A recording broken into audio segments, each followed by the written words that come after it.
Hello. Hello, everybody. Hello, everybody. Sunko is back, and tonight is September 30th.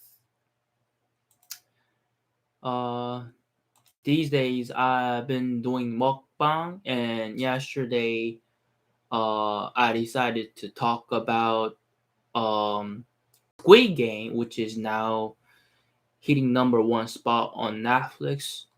Um, and today I'm going to talk about something that got my interest too.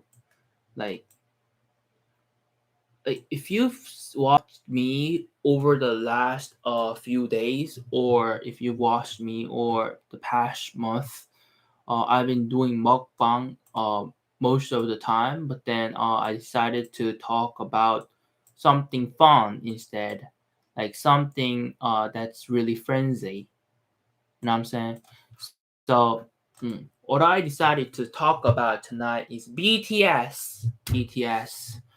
I mean, if you are Korean, then there's no way that you have no idea about BTS. You sure does know BTS, and you know who they are, and you know that they are really popular these days. Anyway, recently, they had there were a lot of people were transfixed by the United Nations on Monday to watch a boy band, and its name is of course BTS. And there they, I know that there they talk about promoting coronavirus vaccine and like loading young people for their resiliency and so on. I know it was on the news too, and I read the article, and it was such a joy because like I was so proud of them. Like, I mean, there they are, like talking about coronavirus and like lauding young people. They are there to like encouraging young people to do better than they currently are. So, which is a good thing, and they're Korean, so I'm really proud of them. They're like, I guess they're like probably the most like the artist that's most loved by people around the world these days. They're like one of them. And uh I read the articles and I searched a bit because I mean, I cannot just go through every BTS articles, and I'm not like a like huge fan. Like, I'm just like one of fans though. And I did a little bit of search, and I found out that like they're like the first Korean act to top the Billboard 200 album chart, and first K-pop group to break into the top 10 of the Hot 100 singles chart. Uh, like I told you before, if you've ever watched my YouTube, like I love doing workout, and every time I go out and run, I listen to music, and top 100 single chart is what I listen to. And like songs, each when each song end, it goes to the next. And it was really easy for me to listen to Korean song whenever I just click on play button of that billboard thingy. you know it's always there. BTS songs are always there. It's really easy to listen to. And mm, such as like Love Yourself, Fake Love. It's one of them. It's one of the songs that I listen to these days. Mm. And like and I because of well, I know they're popular, and we all know they're popular. And I was like thinking, why are they popular? Because there are a lot of Korean K-pop idols in Korea, and there are a lot of good-looking guys, young, handsome, good-looking, like really talented. They're all over the world. They're all over the world, and they're all over in Korea too. and they're still 20s teenagers. Like they're all struggling at this hour even. Like they dance, sing a song, and do something to strive to achieve their goal. But why BTS, you know? I try to find some factors, and what I find is what I find are like these.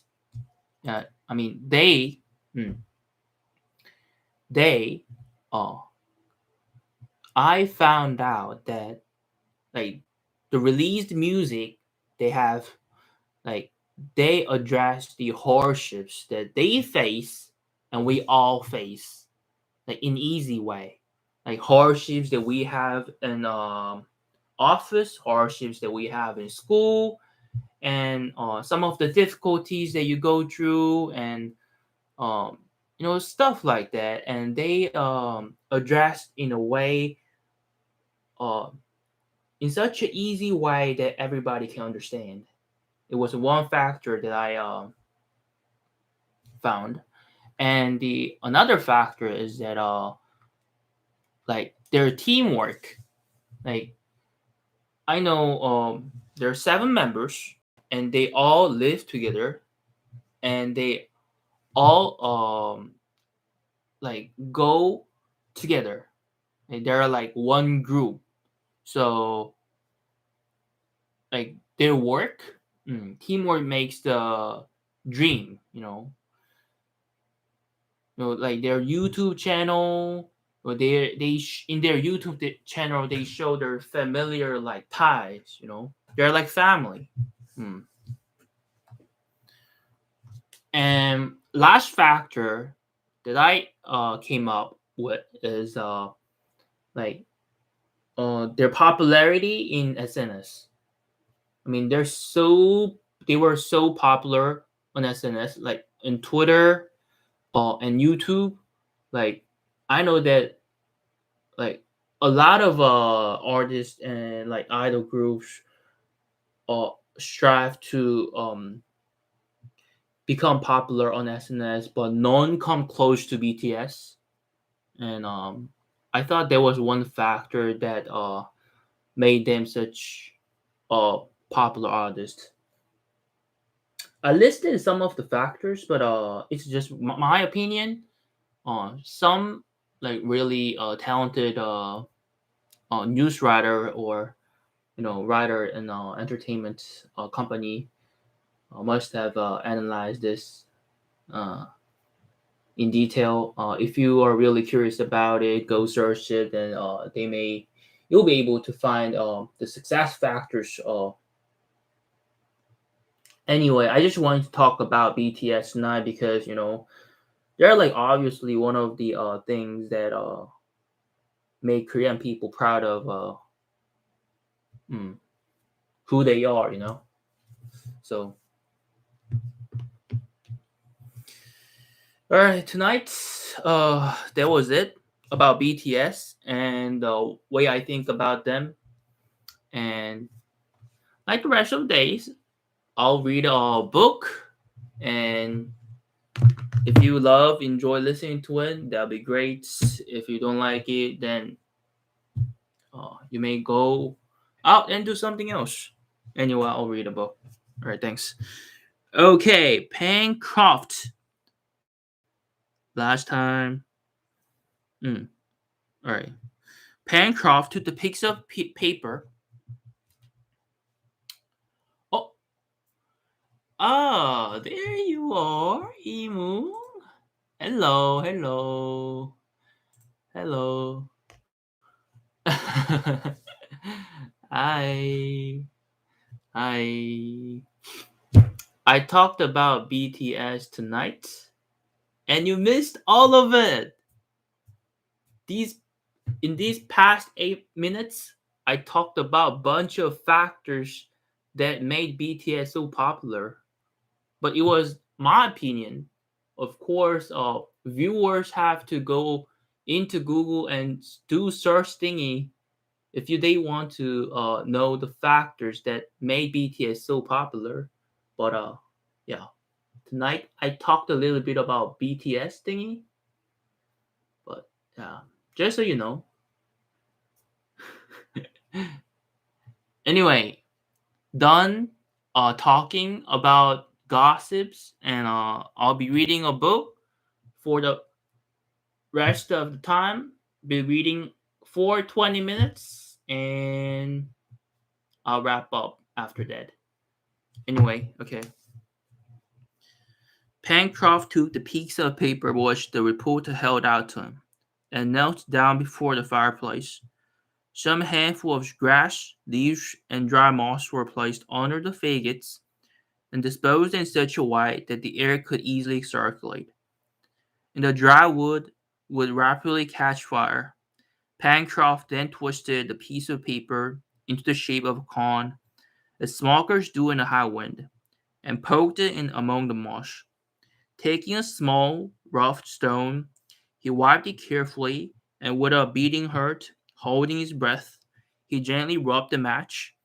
The first attempt did not produce any effect. Pencroft had not struck hard enough.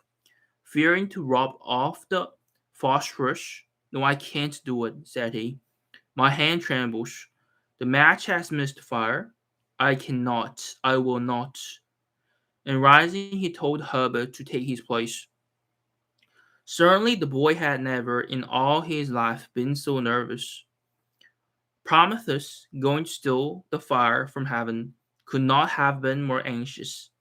He did not hesitate, however, but struck the match directly. A little spluttering was heard, and a tiny blue flame sprang up, making a choking smoke. Herbert quickly turned the match so as to augment the flame, and then slipped it into the paper cone, which in a few seconds too caught fire, and then the moss.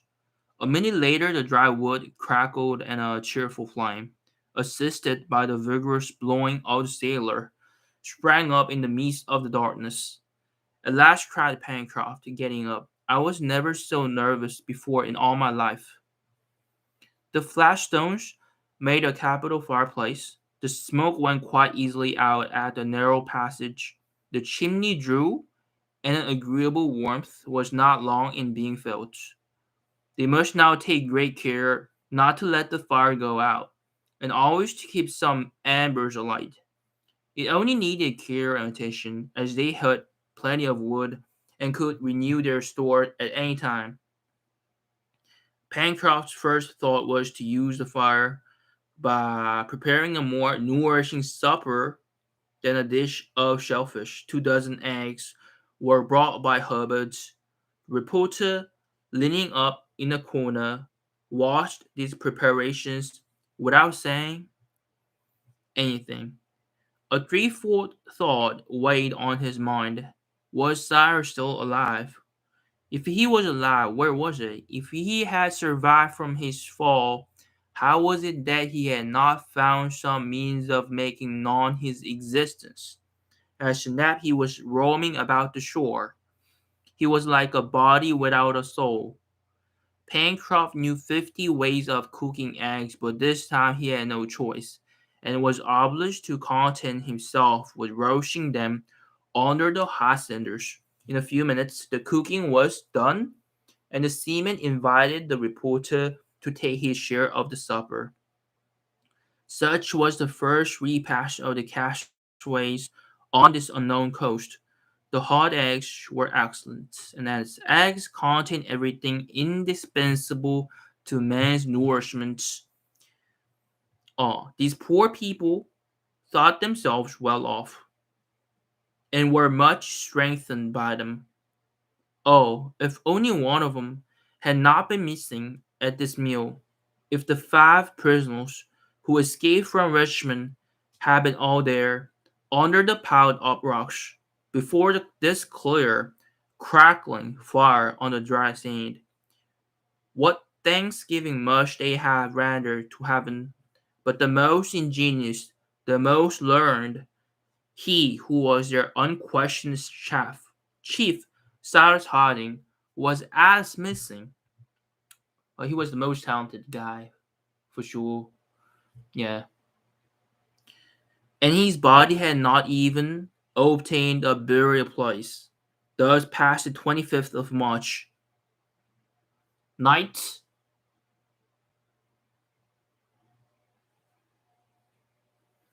had come on. Outside could be heard the howling of the wind and the monotonous sound of the surf breaking on the shore.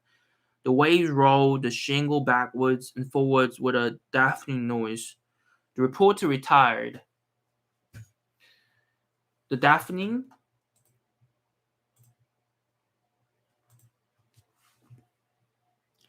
retired into a dark corner after having shortly noted down the occurrences of the day. The first appearance of this new land, the loss of their litter, the exploration of the coast, the incident of the matches, etc., and then overcome by fatigue, he managed to forget his sorrows in sleep. Herbert went to sleep directly. As for Sailor, he passed the night with one eye on the fire, on which he did not spare fuel, but one of the castaways did not sleep in the cave. The inconsolable, despairing Nap, notwithstanding all that his companions could say to induce him to take some rest, wandered all night long on the shore calling on his master. Okay, we go on to chapter 6 this time.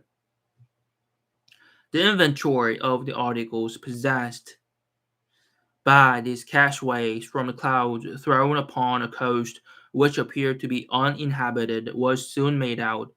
They had nothing, save the clothes which they were wearing at the time of the catastrophe. We must mention, however, a notebook and a watch which Gideon Spud had kept.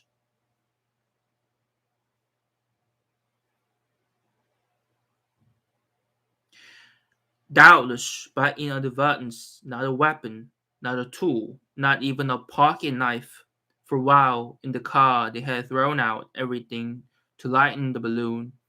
The imaginary heroes of Daniel Defoe or of Wish, as well as Schlegel and Reynolds shipwrecked on yon Ferdinandes and on the archipelago of the Aucklands, were never in such absolute destitution. Either they had abundant resources from their stranded vessels in grain, cattle, tools, ammunition, or else some things were thrown up on the coast which supplied them with all the first necessities of life. But here, not any instruments whatever, not a utensil, from nothing, they must supply themselves with everything. And yet, if Cyrus Harding had been with them, if the engineer could have brought his practical science, his inventive mind to bear on their situation, perhaps all hope would not have been lost. Alice, they must hope no longer again to see Cyrus Harding. The castaways could expect nothing but from themselves and from that providence which never abandons those whose faith is insincere. But ought they to establish themselves on this part of the coast without trying to know to what continent it belonged? If it was inhabited, or if they were on the shore of a desert island, it was an important question and should be solved with the shortest possible delay. From its answer, they would know what measures to take. However, according to Pencroft's advice, it appeared best to wait a few days before commencing an exploration. They must, in fact, prepare some provisions and procure more strengthening food than eggs and mollusks. The explorers, before undertaking new fatigues, must first of all recruit their strength. The Chimneys offered a retreat sufficient for the present. The fire was lighted, and it was easy to preserve some embers. There were plenty of shellfish and eggs among the rocks and on the beach. It would be easy to kill a few of the pigeons, which were flying by hundreds about the summit of the plateau, either with sticks or stones. Perhaps the trees of the neighboring forest would supply them with eatable fruits. Lastly, the sweet water was there. It was accordingly settled that for a few days they would remain at the Chimneys so as to prepare themselves for an expedition, either along the shore or into the interior of the country. This plan suited Nat particularly, as obstinate in his ideas as in his presentiments. He was in no haste to abandon this part of the coast, the scene of the catastrophe. He did not, he would not believe in the loss of Cyrus Harding. No, it did not seem to impossible that such a man had ended in this vulgar fashion, carried away by a wave, drowned in the floods, a few hundred feet from shore, as long as the waves had not cast up the body of the engineer, as long as he, Nap, had not seen with his eyes, touched with his hands the corpse of his master, he would not believe in his death. And this idea rooted itself deeper than ever in his determined heart. An illusion, perhaps, but still an illusion to be respected, and one which the sailor did not wish to destroy. As for them, he hoped no longer, but there was no use in arguing with Nap. He was like the dog who will not leave the place where his master is buried, and his grief was such that most probably he would not survive him. The same morning, the 26th of March, at daybreak, Neb had set out on the shore in a northerly direction, and he had returned to the spot where the sea, no doubt, had closed over the unfortunate Harding. The day's breakfast was composed solely of pigeon's eggs and lithodomus. Herbert had found some salt deposited by evaporation in the hollows of the rocks, and this mineral was very welcome. The repast ended. Pencroft asked the reporter if he wished to accompany Herbert and himself to the forest where they were going to try to hunt. But on consideration, it was thought necessary that someone should remain to keep in the fire, and to be at the hand in the highly improbable event of not requiring aid. The reporter accordingly remained behind. To the chase, Herbert, said the sailor. We shall find ammunition on our way and cut our weapons in the forest. But at the moment of starting, Herbert observed that since they had no tinder, it would perhaps be prudent to replace it by another substance. What? Asked Pencroft. Burnt linen, replied the boy, that could, in case of need, serve for tinder. The sailor thought it very sensible advice. Only had the inconvenience of necessitating the sacrifice of a piece of handkerchief. Notwithstanding, the thing was well worth while trying, and a part of Pencroft's large handkerchief was soon reduced to the state of a half-burnt rag. This inflammable material was placed in the central chamber at the bottom of a little cavity in the rock, sheltered from all wind and damp. It was 9 o'clock in the morning. The weather was threatening, and the breeze blew from the southeast. Herbert and Pencroft turned the angle of the chimneys, not without having cast a look at the smoke which just at that place curled around a point of rock. They ascended the left bank of the river. Arrived at the forest, Pencroft broke from the first tree two stout branches, which he transformed into clubs, the ends of which Herbert rubbed smooth on the rock. Oh, what would they not have given for a knife? The two hunters now advanced among the long grass, following the bank, from the turning which directed its course to the southwest. The river narrowed gradually, and the channel lay between high banks, over which the trees formed a double arch. Pencroft, lest they should lose themselves, resolved to follow the course of the stream, which would always lead them back to the point from which they started. But the bank was not without some obstacles. Here the flexible branches of the trees bent to level with the current, their creepers and thorns which they had to break down with their sticks. Herbert often glided among the broken stumps with the agility of a young kid and disappeared in the underwood, but Pencroft called him back directly, begging him not to wander away. Meanwhile, the sailor attentively observed the disposition and nature of the surrounding country. On the left bank, the ground, which was flat and marshy, rose imperceptibly towards Intero. It looked there like a network of liquid threads which doubtless reached the river by some underground drain. Sometimes a stream ran through the underwood, sometimes a stream ran through the underwood, which they crossed without difficulty. The opposite shore appeared um, to be more uneven, and the valley of which the river occupied the bottom was more clearly visible.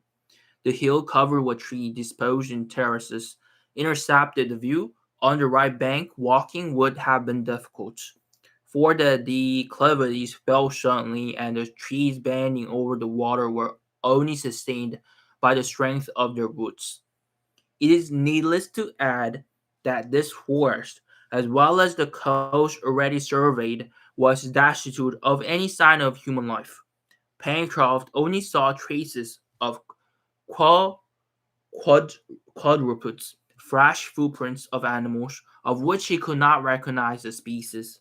In all probability, and such was also Herbert's opinion, some had been left by formidable wild beasts, which doubtless would give them some trouble. But nowhere did they observe the mark of an axe on trees, nor the ashes of a fire, nor the impression of a human foot. On this day might probably congratulate themselves, for on any land in the middle of the Pacific the presence of man was perhaps more to be feared than desired. Hubbard and Packer speaking little, for the difficulties of the way were great, advanced very slowly, and after walking for an hour they had scarcely gone more than a mile. As yet the hunt had not been successful. However, some birds sang and fluttered in the foliage and appeared very timid, as if men had inspired them with an instinctive fear. Among others, Herbert described in a marshy part of the forest a bird with a long pointed beak, closely resembling the kingfisher, but its plumage was not fine, though of a metallic brilliancy. "That must be a jacama," said Herbert, trying to get nearer. "This will be a good opportunity to taste jacama," replied the sailor. "If that fellow is in the humor to be roasted." Just then a stone, cleverly thrown by the boy, struck the creature on the wing, but the blow did not disable it, and the jacama ran off and disappeared in an instant. "How clumsy I am!" cried Herbert. "No, no, my boy," replied the sailor. "The blow was well aimed. Many a one would have missed it altogether. Come, don't be vexed with yourself. We shall catch it another day." As the hunters advanced, all the trees were found to be more scattered, many being magnificent, but none bore eatable fruit.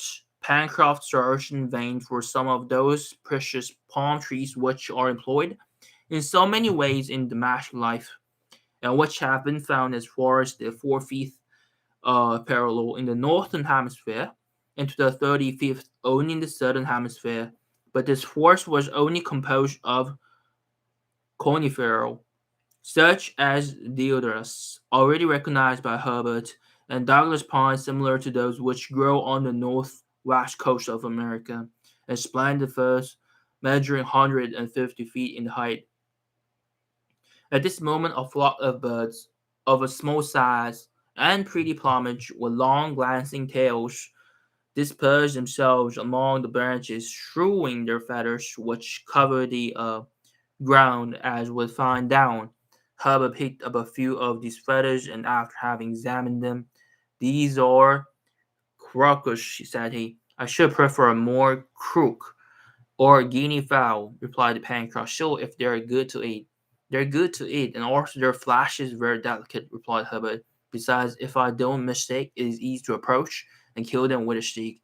The sailor and the lad, creeping among the grass, arrived at the foot of a tree whose lower branches were covered with little birds.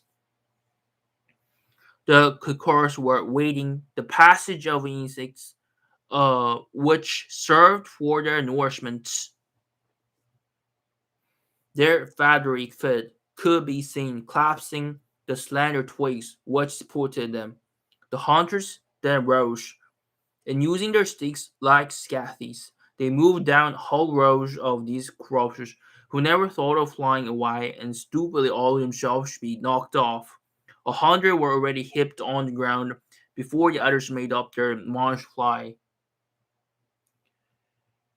Okay, obviously this book, it's got really long story. So far, I've been reading only 8%. 8%.